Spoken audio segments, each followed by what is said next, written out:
हर रोज एक नई कहानी देखने के लिए चैनल को सब्सक्राइब करें और बेल आइकन दबाना ना भूलें। ज्योतिका की मुलाकात वीरेन से इंस्टाग्राम के जरिए होती है। धीरे धीरे दोनों एक दूसरे से बहुत प्यार करने लगते हैं और शादी करने का फैसला लेते हैं।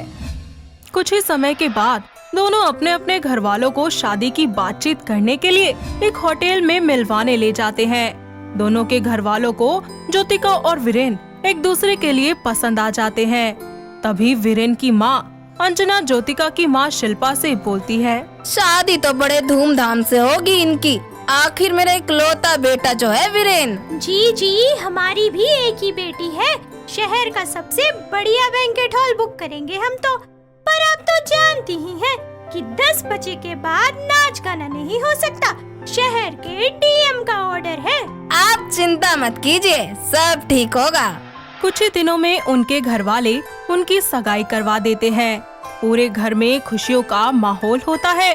शादी वाले दिन भी आलीशान तरीके से मैरिज हॉल को सजाया जाता है। सभी मेहमान और दूल्हा दुल्हन भी बहुत खुश होते हैं कि अचानक उनकी शादी में वहाँ के शहर का डीएम पुलिस वालों के साथ आकर उन दोनों की शादी को रुकवा देता है और वहाँ के पुजारी को थप्पड़ मारते हुए सभी लोगों को गिरफ्तार करने का आदेश देता है।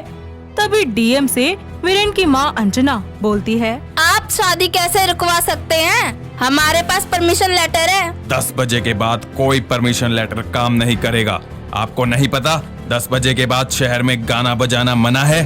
अरे अब ये भी कोई बात हुई? शादी में नाच गाना भी ना हो, हम क्या किसी के मैयत में आए हैं? ज्यादा बोलिए मत और अभी के अभी ये हॉल खाली कर दीजिए, वरना तुम सबको जेल में डाल दूंगा। आपको जो करना है कर लो। शादी है तो गाना बजाना तो होगा ही होगा। ज्योतिका और वीरेन को और बाकी सभी मेहमानों को पुलिस स्टेशन ले जाया जाता है। साथ ही डीएम की बदसलूकी का वीडियो जो कि शिल्पा ने छुपकर रिकॉर्ड किया होता है, वो उसे सोशल मीडिया पर अपलोड कर देती है। धीरे धीरे वो वीडियो हर सोशल मीडिया साइट पर वायरल हो जाता है और डीएम को ऐसे बदसलूकी के लिए उसे सस्पेंड कर दिया जाता है और सभी मेहमानों को पुलिस स्टेशन से रिहा करवा दिया जाता है। जिसके बाद अगली सुबह ज्योतिका वीरेन को फोन करती है और उससे बोलती है, हेलो वीरेन, यार जो भी हुआ ना वो नहीं होना चाहिए था। सच में हमारी जिंदगी का सबसे अच्छा मोमेंट खराब हो गया। खैर सब ठीक तो है ना? खाना खाया सबने? क्या खाना अच्छा लगेगा यार, शादी लाइफ का सबसे बेस्ट पार्ट होता है। सब स्पॉइल्ड हो गया यार। देखो अब गुस्सा मत करो, जो होना था वो हो गया ना। और कहते हैं ना कि हमारे कर्मों का फल हमें इसी जन्म में ही मिल जाता है, तो उस डीएम को भी मिल गया। अब तुम प्लीज अपना और सबका बहुत ज्यादा ख्याल रखना। समझ गया, ज्यादा साइड लेने की जरूरत नहीं है। ऐसे ही दोनों कुछ देर तक बातें करते हैं और फिर अपने अपने काम में लग जाते हैं। कुछ ही महीनों के बाद दोनों मिलकर कोर्ट मैरिज करके शादी के बंधन में बंध जाते हैं। ज्योतिका अपने ससुराल आती है और एक अच्छी बहू की तरह ससुराल की सारी जिम्मेदारियों को संभाल लेती है। तो वहीं सुहागरात की रात पर वीरेन ज्योतिका के लिए एक बड़े ही रोमांटिक तरीके से पूरे कमरे को डेकोरेट करता है। तो वहीं ज्योतिका भी एक बहुत ही हॉट सी ड्रेस पहनकर उसके सामने आती है। ऐसे में ज्योतिका को देखकर वीरेन उससे कहता है, आखिरकार वो दिन आ ही गया जब हम दोनों एक हो जाएंगे। अच्छा जी, क्यों दूरी बर्दाश्त नहीं हो रही थी क्या? हाँ नहीं हो रही थी, तभी तो तुम्हें कोर्ट मैरिज करके ले आया। हाँ मैं तो बड़े आराम से थी, मुझे तो कोई फर्क ही नहीं पड़ा। अच्छा जी, बताऊं तुम्हें अभी? क्या बताओगे?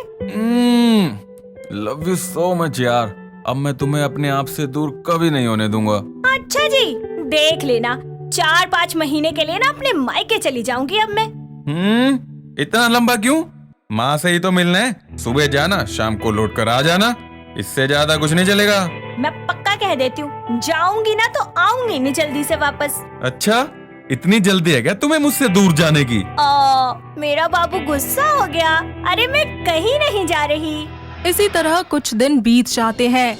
ज्योतिका अपने मायके जाती है जहां उसकी माँ शिल्पा को सीढ़ियों से गिरने की वजह से पैर में फ्रैक्चर आ जाता है और डॉक्टर उन्हें कंप्लीट बेड रेस्ट के लिए बोल देते हैं, जिसके कारण ज्योतिका को अपनी माँ की देखभाल करने के लिए वहीं पर रुकना पड़ता है। देखते ही देखते 2 महीने बीत जाते हैं और शिल्पा के पैर में आराम नहीं आता। तो वहीं वीरेन का अपनी और अपनी बीवी की इन दूरियों से बुरा हाल हो जाता है। ऐसे ही एक दिन वो ज्योतिका को फोन करता है और उससे कहता है, मिल गई ना तुम्हारे दिल को ठंडा कब, यही तो चाहती थी तुम। पागल वागल हो गए हो क्या? कैसी बातें कर रहे हो यार? तुम ही बताओ क्या करूं? माँ को ऐसे छोड़कर कैसे आ सकती हूँ? अरे जाओ ना यार तुम। मैंने पता नहीं क्या क्या सोचा था शादी को लेकर, शादी करूंगा, हनीमून मनाऊंगा, लेकिन तुमने तो सारे किए पर पानी फेर दिया। अब गुस्सा थूक भी दो यार, जो हो गया सो हो गया, उसे मैं कैसे बदल सकती हूँ? दिमाग तो खराब करो मत मेरा तुम अब, नहीं तो फोन में से घुस के ना थप्पड़ मारूंगा तुम्हें अब। अब इसमें मेरी क्या गलती है? हर बात का बिल तुम मेरे नाम पर क्यों फाड़ रहे हो? अरे जो कुछ भी हुआ है मैंने अपनी मर्जी से थोड़ी किया है। मुझे क्या पता था कि मैं यहाँ आऊंगी और ये सब हो जाएगा। दोनों कुछ देर तक ऐसे ही लड़ते रहते हैं। इसी तरह ज्योतिका अपने मायके में वीरेन को याद करती रहती है और फिर एक दिन उसे पता चलता है कि वो प्रेग्नेंट है। वो ये गुड न्यूज अपने घर में सभी को देती है और वीरेन को भी फोन करके उसे बताते हुए बोलती है, हेलो वीरेन, एक बहुत बड़ी खुशखबरी है, तुम पापा बनने वाले हो। क्या? सच में? थैंक यू सो मच यार। बस अफसोस इस बात का कि तुम मेरे पास क्यों नहीं हो। अरे कोई बात नहीं, बेबी यहाँ हो या वहाँ है तो हमारा ही ना। ज्योतिका तुम मेरी बात ध्यान से सुनो, तुम अपना और बच्चे का प्रॉपरली ध्यान रखोगी। मैं इसमें कोई लापरवाही नहीं चाहता। हाँ बाबा, मैं कोई लापरवाही नहीं करूँगी। टाइम पे खाऊंगी, टाइम पे सोऊंगी, टाइम पे आराम करूँगी और अपना बहुत ध्यान रखूंगी। वैसे एक बात बताओ, हमारा बेबी बॉय होएगा या बेबी गर्ल?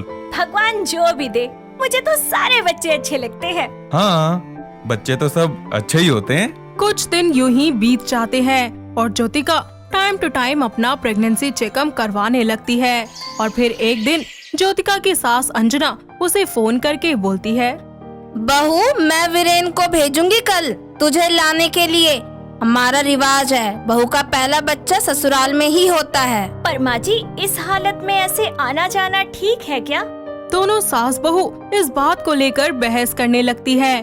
कुछ दिन यूं ही बीत जाते हैं और एक दिन वीरेन ज्योतिका को लेने के लिए उसके मायके आ जाता है। ज्योतिका किसी तरह मान जाती है अपने ससुराल जाने के लिए और वापस लौटते वक्त वो दोनों बाइक से जाते हैं। लेकिन प्रेगनेंसी की वजह से ज्योतिका बाइक पर ठीक से बैठ नहीं पाती, जिसके कारण बैलेंस बिगड़ता है और वो बाइक से नीचे गिर जाती है, साथ ही बेहोश भी हो जाती है।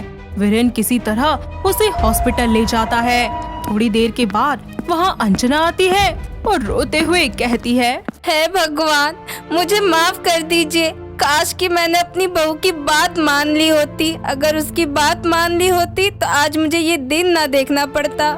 माँ, जो हुआ उसमें आपकी कोई गलती नहीं है।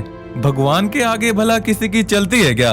आप प्लीज रोना बंद कर दो। थोड़ी ही देर में वहाँ पर डॉक्टर आते हैं और वीरेन से बोलते हैं, वीरेन जी, हमें आपकी वाइफ का ऑपरेशन करना पड़ेगा और कुछ पैसे जमा करवा दीजिए काउंटर पर।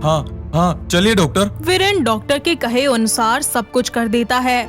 थोड़े ही समय में डॉक्टर ज्योतिका का ऑपरेशन करने लगते हैं, जिसके बाद ज्योतिका एक बहुत ही प्यारे से बेटे को जन्म देती है।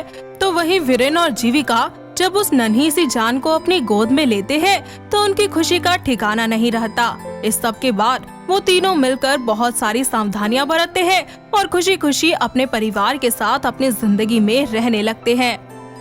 तो दोस्तों, कैसी लगी आपको हमारी ये बहू की छुट्टी की कहानी? क्या आपके घर के आसपास भी है कोई ऐसी बहू? अगर हाँ तो उन्हें ये वीडियो दिखाइए और हमें कमेंट करके बताइए। दोस्तों, अगर आपको ये कहानी पसंद आई तो इसे लाइक करें, शेयर करें और कमेंट करके बताएं कि कहानी में आपको सबसे अच्छा क्या लगा।